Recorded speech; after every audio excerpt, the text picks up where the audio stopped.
saya Anteng Septiani Dewi. Saya dari Prodi S1 Teknik Informatika. Di sini saya akan mempresentasikan jurnal tentang perkembangan Internet of Things IoT pada sektor energi. Systematic Literature Review.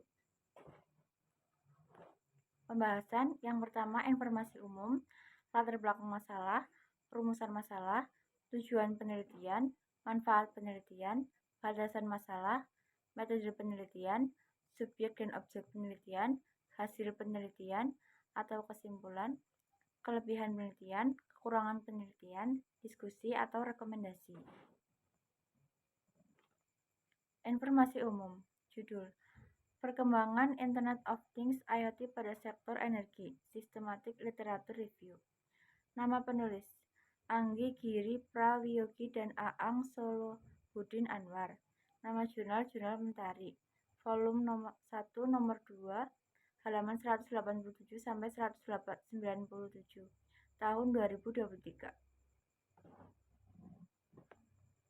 Latar belakang masalah. Pertama, revolusi industri keempat mendorong adopsi teknologi baru seperti Internet of Things IoT.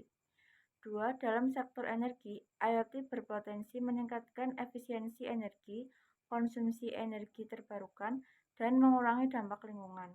3. Penelitian ini dilatar belakangi oleh kebutuhan akan sistem energi yang lebih terintegrasi dan berkelanjutan yang dapat difasilitasi oleh IoT. Rumusan masalah. Yang pertama, bagaimana penerapan dan kontribusi IoT dalam seluruh rantai sektor energi dari pembangkitan hingga sisi permintaan. 2. Apa kelebihan serta tantangan implementasinya? Tujuan penelitian. Yang pertama, menyusun tinjauan sistematik literatur terkait IoT di sektor energi. 2. Mengkaji penerapan IoT di berbagai tahap sistem energi.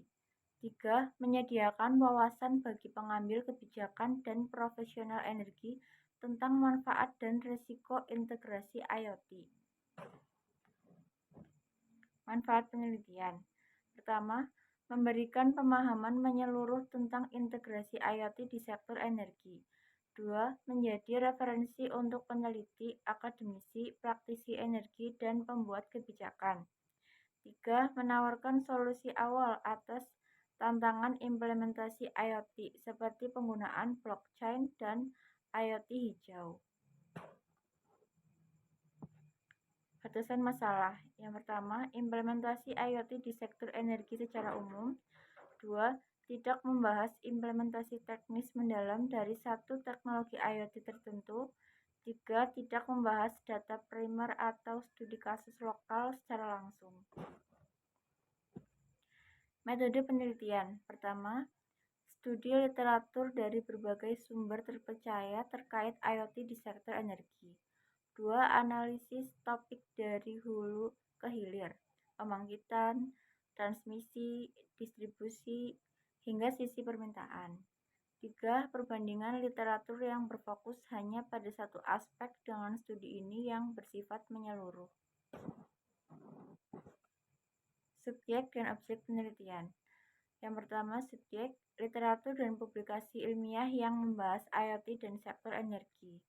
Yang kedua, objek, penerapan IoT pada sistem energi, termasuk smart grid, bangunan pintar, transportasi cerdas, dan manajemen energi. Hasil penelitian atau kesimpulan. Pertama, IoT memiliki potensi besar dalam mentransformasi sektor energi menjadi lebih efisien, terdesentralisasi, dan ramah lingkungan. 2. Dapat digunakan untuk pemeliharaan prediktif, pengelolaan permintaan, dan integrasi energi terbarukan. 3. Tantangan meliputi keamanan, privasi, manajemen big data, dan standar interoperabilitas. 4. Solusi potensial termasuk penggunaan teknologi blockchain dan pengembangan IoT hijau. Kelebihan penelitian. Pertama, luas cakupan, mencakup seluruh sektor energi, tidak terbatas pada satu aspek seperti studi sebelumnya. 2. Sistematis dan ringkas, memberikan peta konsep dan tabel aplikasi IoT yang mudah dipahami. 3. Relevan dan terkini. Sesuai dengan perkembangan revolusi industri 4.0 dan kebijakan energi global. Kekurangan penelitian. Pertama, tidak menyertakan data empiris atau studi kasus nyata. 2. Tidak membahas rincian teknis dari arsitektur IoT yang diimplementasikan. 3. Kurang analisis kuantitatif, misalnya simulasi atau pengukuran dampak IoT terhadap efisiensi energi secara numerik. Diskusi atau rekomendasi. Yang pertama, perlu penelitian lanjutan berbasis data nyata, eksperimen atau studi lapangan. 2. Pengembangan IoT harus memperhatikan aspek privasi dan keamanan. 3. Disarankan kolaborasi antar sektor pemerintah, industri, dan akademisi untuk mengadopsi solusi IoT. 4. Implementasi blockchain dan pengembangan IoT hijau sebagai prioritas riset masa depan. Sekian presentasi dari saya. Wassalamualaikum warahmatullahi wabarakatuh.